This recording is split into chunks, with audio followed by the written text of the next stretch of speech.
Hello guys, welcome to my channel. This is Dr. Deepak Wal. I got 570 marks in NEET PG 23 and 5,348 rank. So in this video, I'll be discussing my 6 month strategy, how I scored 570 marks in just 6 months.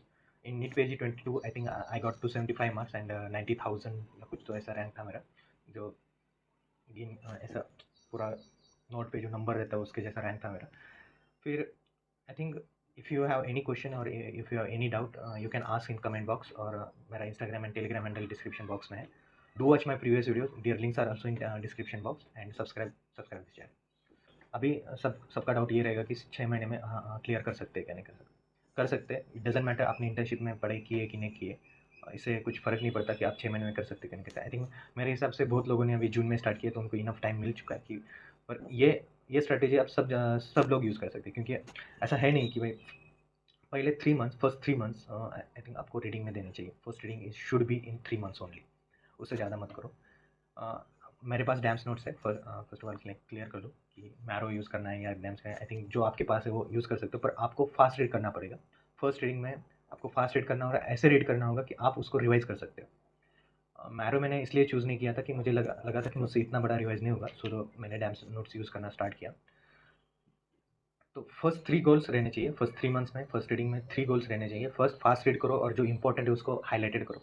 Most important क्या है, most MCQ किस topic से आए, subject में भी कौन से topic से ज़्यादा है.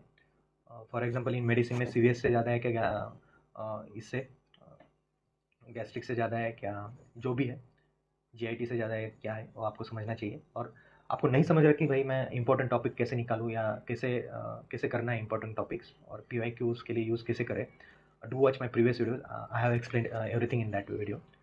So the first reading, it should be fast. आप ऐसे उसको प्रिपेयर करो कि आप उसको रिवाइज कर सकते हो. Second, do solve the PYQ only. First PYQ आपको एमसीक्यू सॉल्व करनी ही है, पर पीवाईक्यू उसके साथ करनी ही है. PYQ is very important. And the third is the charts. आपके 3 गोल अचीव हो गए फर्स्ट रीडिंग में. एक decent highlighted notes that you can revise. Second the PYQ and third is charts. Then I think मुझे लगता है revision के लिए ज़्यादा टाइम नहीं लगेगा आपको.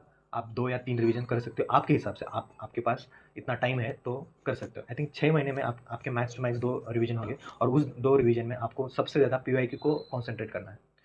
सो आई थिंक और नहीं समझ में आ रहा है कि समझ में नहीं आता कभी कभी कैसे पढ़ना है और क्या क्या पढ़ूँ मैं. सपोज मैंने बायोकेमिस्ट्री लिया तो मेरे को नहीं समझ में आ रहा था कि उसमें क्या पढ़ना है, तो मैं फ्रेंड्स को पूछने बैठा था कि भाई कैसे पढ़ना है. पर every time someone answers new confusion आ रहा है कि भाई ये भी करना है वो भी करना है, मैरो अच्छा रहेगा टाइम से. उससे अच्छा रिवीजन वीडियो देखना शुरू कर दो. आपको मतलब सब्जेक्ट का समझ में नहीं आ रहा कि क्या करना है, तो स्टार्ट रिवीजन वीडियो देखना.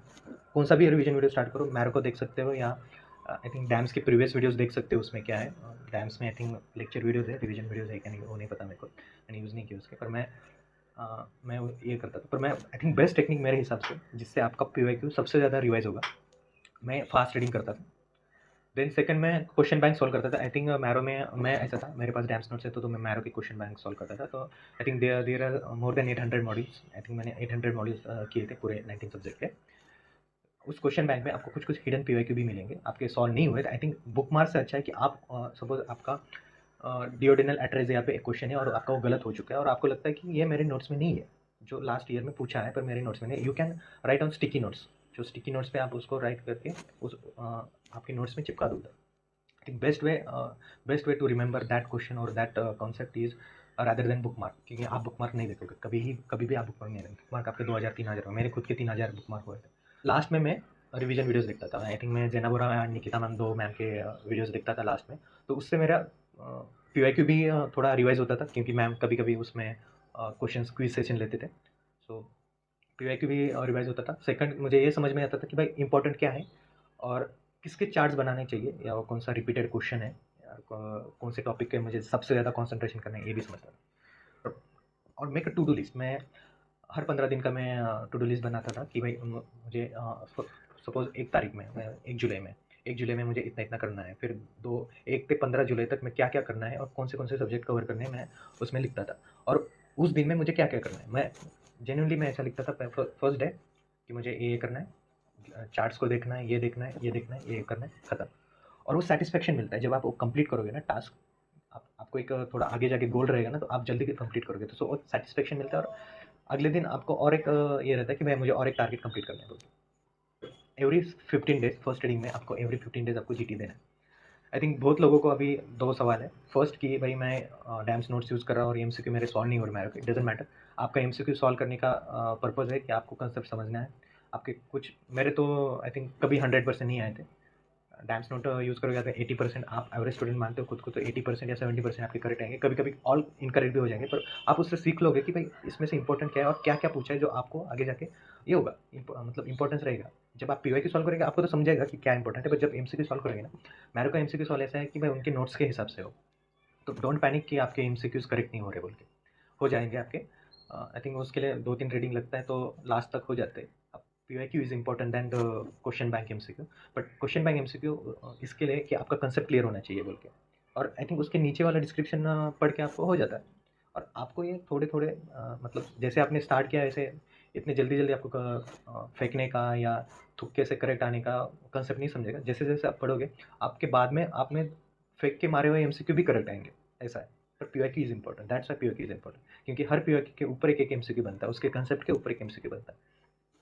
और जीटीज़ के लिए आई थिंक बहुत सारे लोगों के स्कोर अभी 100 करेक्ट आ रहे हैं या 120 करेक्ट आ रहे हैं, 115 करेक्ट आ रहे हैं। आई थिंक फर्स्ट 3 मंथ्स में आपको मार्क्स कितने आ रहे हैं, आपका रैंक कितना आ रहा है उस जीटीज़ में, ये इंपॉर्टेंट नहीं है।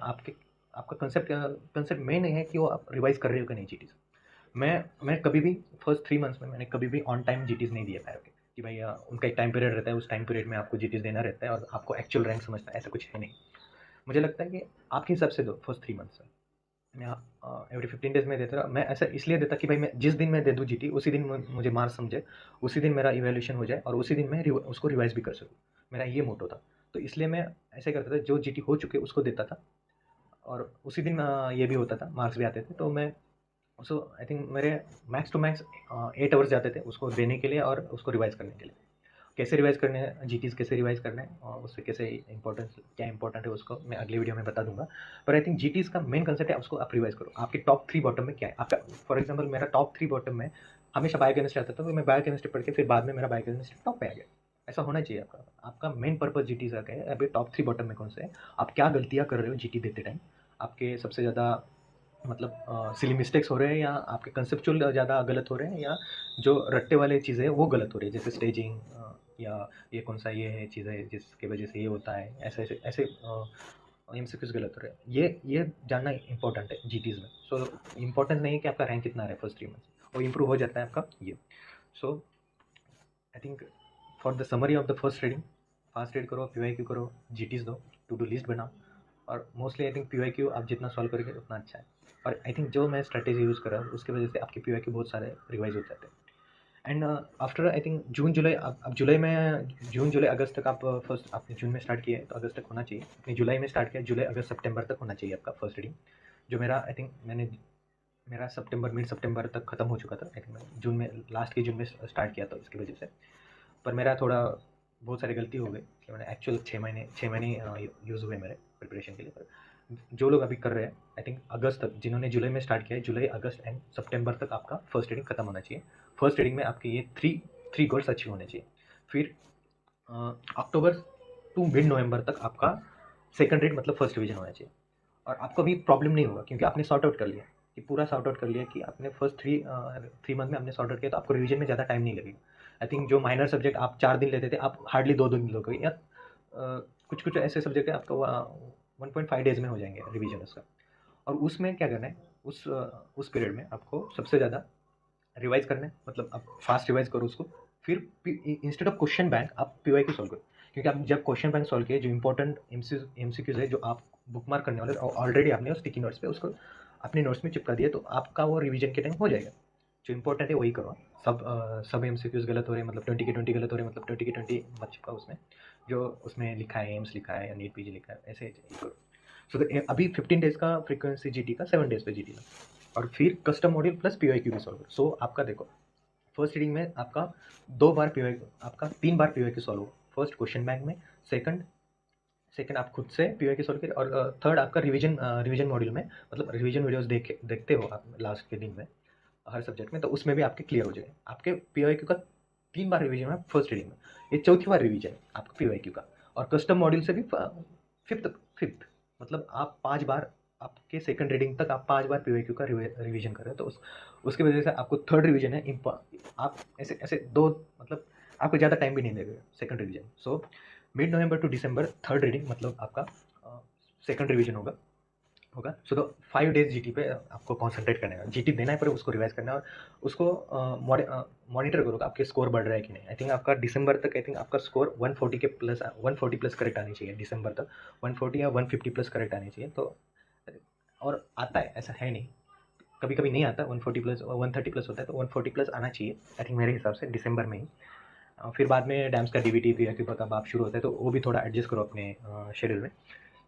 और कस्टम मॉड्यूल और PYQ करना ही करना है। और एवरी टाइम ना, हर सुबह उठते टाइम आप अपने चार्ट्स को देखते जाओ। कॉफ़ी पीते टाइम करो, या चार्ट्स को मैक्सिमम 1 घंटा लगता है पढ़ने के लिए, सब कुछ पढ़ने के लिए 1 घंटा काफ़ी है।